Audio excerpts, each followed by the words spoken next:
उमेदराम बेनीवाल अपना जो रोना है वो सोशल मीडिया के जरिए जनता तक ले आते हैं और ऐसा ही हुआ जब हाल ही में उन्होंने सोशल मीडिया ट्विटर पे भी फिर से एक अपना रोने का वीडियो शेयर किया जिसमें वो जोधपुर सांसद गजेंद्र सिंह शेखावत पर एक आरोप लगा रहे हैं और किस तरीके से जो है उस सिचुएशन के बारे में बता रहे हैं। और आज इस अहम मुद्दे पर डिस्कशन करेंगे और डिस्कशन करने के लिए हमारे साथ मौजूद है हमारी सीनियर एंकर चेतना शर्मा। शुक्रिया अंकिता। मैम, हाल ही में जो बाड़मेर सांसद हैं उमेदराम बेनीवाल, उन्होंने ट्विटर पर एक वीडियो शेयर किया है जिसपे वो जोधपुर सांसद गजेंद्र सिंह शेखावत पर एक आरोप लगा रहे हैं कि उनकी उपस्थिति और उनकी परमिशन के बिना जो है एक स्थायी कमेटी की मीटिंग हुई और उसमें उन्हें उनकी उपस्थिति के बिना जो वो है मीटिंग हो चुकी है और उनकी परमिशन भी नहीं ली गई।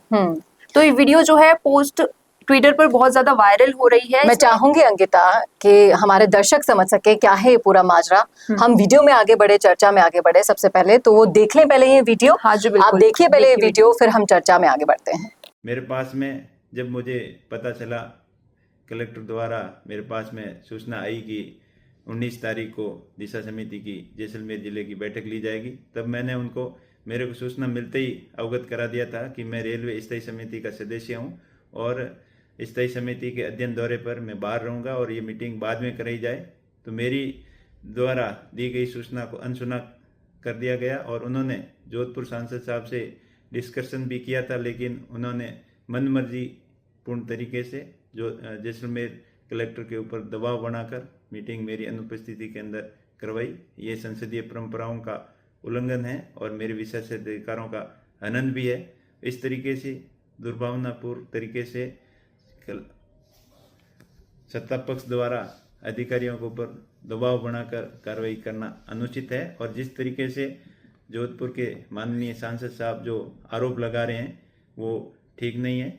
ये राजनीतिक दुर्भावना की भावना हमेशा रखते हैं। और तो देखा आपने किस तरीके से उमेदराम बेनीवाल सोशल मीडिया के जरिए जोधपुर सांसद के खिलाफ अपनी नाराजगी जाहिर कर रहे हैं। और अंकिता, ये पहली बार ऐसा नहीं है, उनके साथ ये चीजें होती रहती हैं। देखिए, अभी बाड़मेर में उनकी हालत की अगर हम चर्चा करें तो बाड़मेर में वो सिर्फ और सिर्फ कांग्रेस पार्टी की तरफ से एक कठपुतली की तरह यूज किए जाते हैं, एक पपेट की तरह अपने हाथ पैर और मुंह भी हिलाते हैं, क्या बोलना है क्या नहीं बोलना है, किसके खिलाफ बोलना है, सब कुछ उन्हें सिखाया जाता है। और जिस तरीके से पपेट की डोर दूसरे आदमी के हाथ में होती है, इनकी डोर भी किसके हाथ में है किसी से नहीं छुपा। हरीश चौधरी इनके सलाहकार से लेकर सब चीजें मैनेज करते हैं। लेकिन अगर बात की जाए उमेदराम बेनीवाल की खुद की, तो ना तो उनकी पार्टी में उनकी खुद की चल रही है, तो ऑपोजिशन क्या मानेगा उनके। आप तो एक बात बताइए। और अगर कोई ऐसी ही इम्पोर्टेंट बात थी, उनको दौरे की, उनको समिति की कमेटी की सूचना थी, तो उन्हें उसे भी तवज्जो देनी चाहिए थी। अगर देखिए, सबका समय कीमती होता है, अगर आपको समय देना नहीं आता, ये आपकी दिक्कत होती है। अगर 50 जनों की मीटिंग है, 50 में से एक गायब है, तो मीटिंग कंटिन्यू रहेगी, आपको इतना तो अंदाजा रहता ही है। और जब उन्हें मालूम था कि ऐसा होने वाला है, तब भी उन्होंने असमर्थता जताई अपने मौजूदगी के लिए। और फिर अगर वो मीटिंग हो जाती है तो उस मीटिंग की जो खुन्नस है वो आप ऐसे सोशल मीडिया पर निकालने आ जाते हैं। लेकिन उमेदराम बेनीवाल जी, आपको ये तो सोचना होगा कि आपकी इस हालत का जिम्मेदार कौन है। आप अपनी इस हालत के लिए जो जिम्मेदार है उसको तलाशें, बशर्ते दूसरे पार्टी के सांसदों को, कार्यकर्ताओं को कोसने के बजाय। मेरी तो यही नसीहत होगी जी। और ऐसा जो है लोग कमेंट्स भी कर रहे हैं और ये एक जाहिर सी बात है कि अगर उमेदराम बेनीवाल अभी हनुमान बेनीवाल के साथ होते तो शायद ये उनकी कंडीशन नहीं होती। काश ऐसा होता। उमेदराम बेनीवाल मन में तो यही बोलते होंगे, क्योंकि देखिए, एक उनकी जो इमेज कांग्रेस में आने के बाद बन गई है वो अब इसी तरह की है कि आप किसी के ऊपर भरोसा नहीं कर सकते। हनुमान बेनीवाल ने उमेदराम बेनीवाल पर आंख बंद करके भरोसा किया और उन्होंने उन्हीं की पीठ में छुरा घोंप दिया। और जो विश्वासघात की जो परिभाषा उमेदराम बेनीवाल ने वहां बाड़मेर में कायम की है, उसके बाद अब कहीं ना कहीं उनको भी मन के अंदर अफसोस तो होता ही होगा। उनके समर्थकों में, आरएलपी के समर्थकों में, कार्यकर्ताओं में कहीं ना कहीं गुस्सा जरूर है इस बात का। और ये घाव जो दिया है ना उन्होंने, एक ऐसा घाव दिया है जिसे हनुमान बेनीवाल भी नहीं भूल रहे हैं। बाड़मेर के अंदर जिस तरीके से चुनावों को ध्यान में रखते हुए, अगले चुनाव से लेकर पंचायती चुनावों को ध्यान में रखते हुए बेनीवाल की जो सक्रियता बढ़ी है, वो इसी बात का सबूत है कि कहीं ना कहीं हनुमान बेनीवाल, ये जो धोखा उनके साथ किया गया है, उसका कहीं ना कहीं वो पूरा का पूरा बदला जरूर लेंगे। और उम्मेदराम बेनीवाल जब तक कांग्रेस में है, इनके कार्यकाल पूरा हो जाएगा, उसके बाद राजस्थान की राजनीति में एक गुमनाम नाम हो जाए, इस बात में भी कोई दो राय नहीं। जी। और मैम, हाल ही में डोटासरा का एक वीडियो वायरल हुआ था जिसमें उन्होंने ये बात साफ कही थी कि किस तरीके से वो लोग उम्मेदराम बेनीवाल को आरएलपी से निकाल कर कांग्रेस में लाए थे। और उस वीडियो में उन्होंने एक बात डोटासरा ने और कही थी कि डोटासरा को पहले ऐसे लगता था कि एक ऐसे नेता को चुनना चाहिए जिससे उन्हें खुद को खतरा ना हो कांग्रेस में रहने पर। और उन्होंने ये भी कहा कि उम्मेदराम बेनीवाल ऐसे नेता है जिससे डोटासरा को कोई अफेक्ट नहीं होगा, उनको इस बात का कोई डर नहीं रहेगा। देखिए, जाट वर्सेस जाट की अगर राजनीति आपको देखनी हो ना, तो आप कांग्रेस की राजनीति के अंदर जाकर देखिए, वहां एक दूसरे की काट करने वाले बहुत से ऐसे नेता आपको मिल जाएंगे। हरीश चौधरी से लेकर गोविंद सिंह डोटासरा तक सब अपना हित साधने में लगे रहते हैं, कोई किसी का सगा यहाँ नहीं है।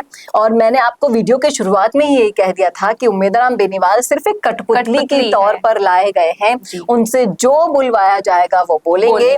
आप देखिए ना, बाड़मेर के लिए सदन में जब आवाज उठानी थी तब भी हनुमान बेनीवाल आवाज उठा रहे थे, फिर चाहे से वो बाड़मेर के विकास के लिए हो और बाड़मेर की जनता के लिए हो जो त्रस्त हो रहे। बहुत से ऐसे मुद्दे थे जिनको संसद में उठाया हनुमान बेनीवाल ने, वहां भी उम्मेदराम बेनीवाल मुंह पर ताला लगा के चुपचाप अपने बैठे रहते और थे। ये बात हनुमान बेनीवाल ने कही भी थी कि यहाँ पर कांग्रेस के नेताओं को बोलने का मौका ही नहीं दिया जाता है, जितने भी मुद्दे हैं बेनीवाल को अकेले उठाने पड़ते हैं। और इसी सिचुएशन को लेकर जिस तरीके से आपने कहा कि लोग बात कह रहे हैं कि काश आज हनुमान बेनीवाल के साथ होते तो स्थिति कुछ और होती।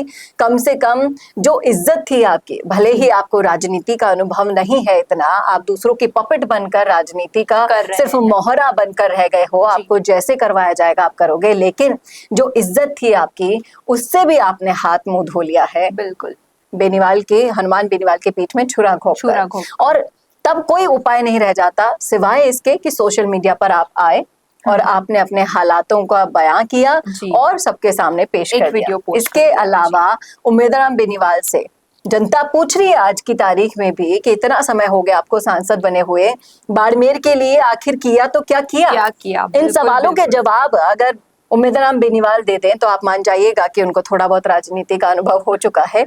और इन सवालों के जवाब में अगर फिर वो मौन रह गए तो आप समझ सकते हैं कि उन्होंने क्या राजनीति की है, पपेट रूपी राजनीति उनकी किस तरीके से आगे बढ़ेगी। जी, तो अब देखना ये होगा कि क्या आने वाले करियर में अपने राजनीति के उम्मेदराम बेनीवाल कांग्रेस में अपना कोई पद बना पाते हैं या नहीं, या फिर वो बाद में भी ऐसे ही कठपुतली बनकर रह जाएंगे और उनके ऊपर जो बड़े नेता है वो उनको अपना मोहरा बनाकर राजनीति में चलाते रहेंगे।